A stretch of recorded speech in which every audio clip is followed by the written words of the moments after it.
सनकादिक ऋषियों ने कहा कि हे नारद जी, तुम्हारा किसने क्या चुरा लिया? तुम्हारा तो धन हरि नाम का है, नारायण नाम का धन है, तो तुम्हारा किसने क्या चुरा लिया? गतविक्तो यथा जनः, अपनी कारण को विस्तार से हमें बताओ। नोचिदम वद कारणम, चिंता मत करो। तो नारद जी चारों भैया को प्रणाम करते हुए कहते हैं कि मैं भी सत्संग के लिए बहुत जगह पे विचरण किया, भूमंडल पे बहुत जगह पे गया, लेकिन मुझे कहीं सत्संग नहीं मिला। नारद जी कहते हैं मैं कहाँ गया? तो कहा अहम तु पृथ्वीं व्यातो ज्ञाता सर्वोत्तमामिति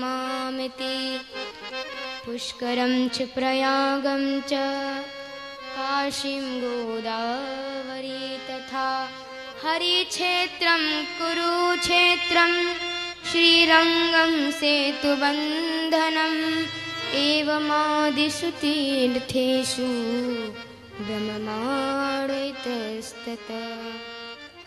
मैं हर जगह पे भ्रमण किया, मुझे कहीं पर सत्संग नहीं मिला। मैंने सोचा संतों के पास चलते हैं, वहाँ तो मुझे सत्संग मिलेगा। तो मैं संतों के पास गया तो संतों में क्या देखा? संतों में पाखंड, संत पाखंड परायण हो गए हैं। संतों में पाखंड आ गया है। पाखंड का मतलब पाप का एक भाग है पाखंड। मुख तो धर्म का है, करते अधर्म है, उसे पाखंड कहते हैं। संत पाखंड करने लगे हैं। मैंने देखा कि कई सारे बालक खेल रहे थे, तो मैंने पूछा इतने सारे बालक किसके हैं? तो जवाब आया कि ब्रह्मचारी के। तो कई आगे चला तो वहाँ पे बहुत उनके एक मोहल्ले से शोर आ रहा था, आवाज़ आ रही थी। मैंने पूछा ये कहाँ से आ रहा है? तो किसी ने कहा कि मौनी बाबा के मोहल्ले से आ रहा है। ऐसा पाखंड सभी के अंदर आ गया है, सभी पाखंड परायण हो गए हैं। पाखंड निरता संतो। मेरा मन वहाँ से उतर गया तो मैं आया गृहस्थों के पास, संसारियों के पास। घूमते घूमते आ गया अकोला। अकोला में मैंने क्या देखा? कहा तरुणी प्रभुता गेहे श्यालको बुद्धिदायक कन्या विक्रयणो लोभा दंपति नाम च कलकनम। अकोला में हमने देखा कि माता पिता को कोई नहीं पूछता। घर की मालकिन माता बहनें हो गई है। माता पिता की पूजा कब तक होती है? जब तक तिजोरी की चाबी हाथ में ना आ जाए, तब तक माता पिता की खूब सेवा होती है।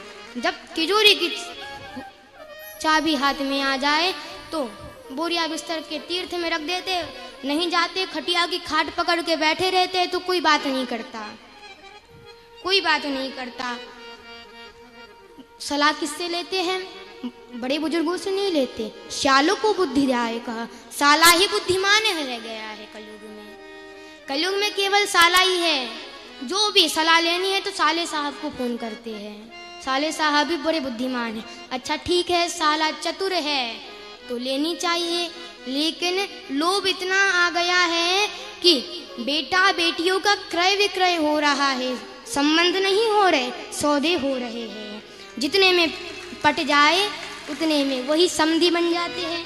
किसी के विचार सम नहीं, किसी की बुद्धि सम नहीं, पैसे से सौदे हो रहे। सुनना भाई बहनों, जो संबंध पैसे से होते हैं उसमें कभी शांति नहीं होती, हमेशा कलह मचा होता है, उसमें कभी शांति नहीं होती। सौदे हो रहे हैं, संबंध नहीं हो रहे। मैं आया तो शांति पाने, मेरे मन में और क्रांति मच गई। अब मैंने सोचा जहाँ पे कृष्ण भगवान ने जन्म लिया है वहाँ तो मुझे स्थानिक शांति मिलेगी, तो मैं वृंदावन आया। तो हमने वृंदावन में क्या देखा? तत्राश्चर्यमयां दृष्टं श्रूयतां तन्मुनीश्वरा एका तु तरुणी तत्र विषण्णा खिन्यमानसा। यमुना के तट पर एक जवान युवती सुंदर देवी बैठी हुई ये रो रही है। उसके सामने दो बूढ़े पुरुष वृद्ध अवस्था में लेटे हुए हैं। कई सारी देवियाँ सेवा कर रही, कोई चंवर डुला रही है, कोई पानी दे रही है, कोई समझा रही है। मेरे मन में दया आई, चलो पूछता हूँ। आगे 2 कदम बढ़ा तो मन में आया कि माता बहनें बैठी हुई हैं और माता बहनों का स्वभाव कोमल होता है, दो क्षण में रोने लग जाती है, दो क्षण में हंसने लग जाती है। किसी देवी ने कह दिया, क्यों बाबा तू कहाँ चला आ रहा है, हमने तुझे बुलाया, तो मैं क्या बोलूँगा, तो मैं वहाँ से लौट लिया, मैं नहीं गया उनके पास।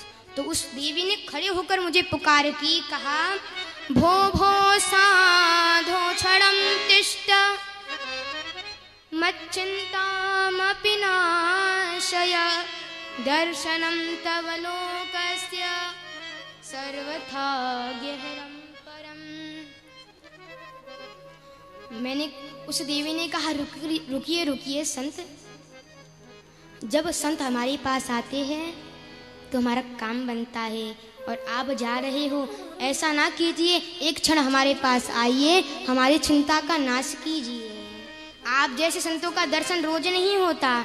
तो उन्होंने मुझे बुलाया, तो मैं उनके पास गया और कहा, कासित्वम, तुम कौन हो, का इमा हो, ये दोनों पुरुष तुम्हारे कौन लगते हैं, और का इमहा, ये देविया कौन है। तो उस देवी ने अपना परिचय दिया, अहम भक्ति ख्याता इमौ में तनयो मतो ज्ञान वैराग्य नामानं कालयोगेन जर्जरौ। उस देवी ने कहा, मेरा नाम है भक्ति, ये दो पुरुष हैं, ये ज्ञान और वैराग्य है, ये मेरे पुत्र है। ये देवियाँ गंगा यमुना आदि नदियाँ देवी का रूप बनाकर मेरी सेवा कर रही हैं। मेरा जन्म द्रविड़ देश में हुआ, कई देशों में मुझे बड़ा सम्मान मिला, महाराष्ट्र में मुझे बड़ा सम्मान मिला, कई देशों में पाखंडियों के कारण मुझे बड़ा कष्ट भोगना पड़ा, मैं वहाँ से जर्जर हो गई, वृंदावन धाम आई। वृंदावन धाम के प्रभाव से मैं नवयुवती तो बन गई, लेकिन जो मेरे पुत्र ज्ञान वैराग्य है, ये तो वृद्ध के वृद्ध ही है। काल का प्रभाव तो देखिए, माता बूढ़ी होती है, बेटे जवान होते हैं, मेरे साथ तो उल्टा हुआ है महाराज, मैं जवान हूँ, मेरे बालक बूढ़े हैं। यदि ऐसा ही चलता रहा तो मैं ये देश छोड़ के विदेश चले जाऊंगी। इदम स्थानम परित्यज्य विदेशम गम्यते मया, मैं विदेश चली जाऊंगी। नारद जी कहते, नहीं नहीं देवी, ऐसा मत कीजिए, अभी तो बहुत सत्कर्म दिख रहा है, लेकिन आगे चलकर सब लुप्त हो जाएगा। तेन लुप्त सदाचारो योग मार्ग तपासी च, सब लुप्त हो जाएगा, कोई सत्कर्म नहीं दिखेगा, कहीं मंगल नहीं होगा, हर जगह अमंगल होगा। अरे धन्य है वृंदावन धाम, जहाँ पे भक्ति मैया नृत्य करती है। वृंदावन से संयोगात पुनस्त्वं तरुणी नवा, धन्यं वृंदावनं तेन भक्तिर्नृत्ययति च। जहाँ पर भक्ति मैया हमेशा नृत्य करती है, धन्य है वृंदावन धाम। अरे कलयुग का प्रभाव है, ऐसा ना, आप विदेश मत जाइए। भक्ति मैया ने कहा, अच्छा कलयुग का प्रभाव है, भगवान सहन क्यों करते हैं, मार क्यों नहीं देते। और जब यही कलयुग परीक्षित के शरण में आया था, तो परीक्षित ने जीवन दान क्यों दे दिया। नारद जी कहते हैं, देवी भगवान के बनाए हुए 4 युग है, इसलिए भगवान सहन करते हैं। दूसरी बात, परीक्षित के शरण में जब ये आया था, तब परीक्षित ने कहा, तुम्हारे अंदर कितने गुण हैं, कितने दोष है। उन्होंने कहा, कलयुग ने कहा, मेरे अंदर दोष के भंडार है, लेकिन गुण एक है। कौन सा गुण। यत् फलं नास्ति तपसा न योगेन समाधिना तत्फलं लभते सम्यक् कलौ केशव कीर्तनात्। कलयुग में एक ही गुण है। कौन सा। जो सतयुग में, द्वापर में, त्रेता में कठिन तपस्या करने से फल प्राप्त होता है, वे कलयुग में केवल केशव नाम संकीर्तन से प्राप्त हो जाता है।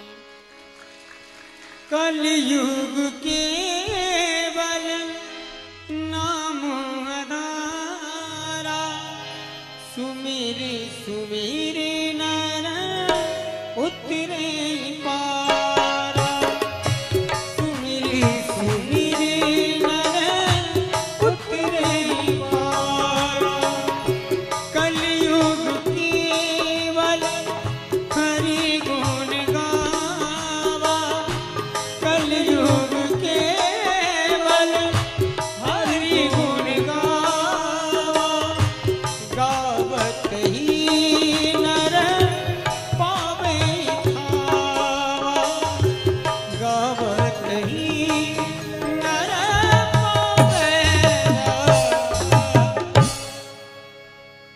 केशव नाम संकीर्तन से वो फल प्राप्त होता है। सब कुछ लुप्त हो जाएगा, सत्कर्म कहीं नहीं दिखेगा। वृंदावन में गली गली कथा होती है, लेकिन कथा का सार खत्म हो गया है। विप्रैर भागवती वार्ता गेहे गेहे जने जने कारिता कर्ण लोभेन कथा सारस्ततो गता। यजमान जी कैसे होगे? केवल वो कामना करेंगे कि हमारे बेटी की जॉब लग जाए तो हम भी एक भागवत करेंगे, बस कामना से भरे यजमान जी होंगे। वैसे वक्ता मिलेंगे, वक्ता जी को भागवत से कोई मतलब नहीं, उन्होंने पैसे से मतलब है, उन्हें भागवत से कोई मतलब नहीं, इसलिए भागवत का सार खत्म हो गया।